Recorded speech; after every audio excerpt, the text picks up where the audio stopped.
Assalomu alaykum hakerlik va blogerlik kanali a'zolari. Bugun sizlar bilan qanday qilib Telegramda o'qilgan xabarlarni o'qilmaganday qilib ko'rsatishni o'rganamiz. Ya'ni qanday? Masalan, siz birontaga yozdingiz. U sizning xabaringizni o'qidi va sizga ikkita птичка bo'lib ko'rinadi. Shuni u o'qisa ham sizga bitta птичка bo'lib ko'rinishini o'rganamiz. Demak, boshladik.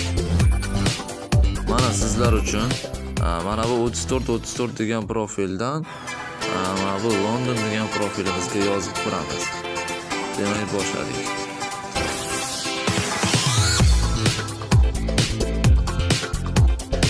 Mana profilga xohlagan so'zni yozamiz. Mana bir 4 tagacha xabar yozdik. Endi u profilimizga qaytamiz. Mana profilimizga 4 ta xabar keldi. Mana hozir buni ustiga bossak haqiqiy o'qiladi va unga ikkita птичка bo'ladi. Shuni bitta птичка qilishni o'rganamiz.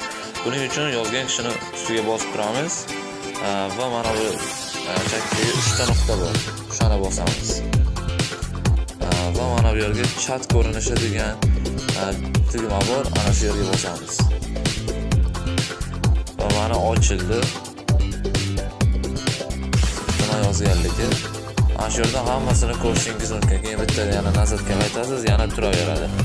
Mana ishonmasangiz mana profilga qaytamiz. Mana bitta птичка bo'lib turibdi, hali o'qilgani yo'q.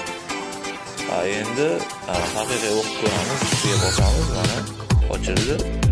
Endi bu yerga qarasak, mana o'zi ikkita птичка bo'lib turibdi.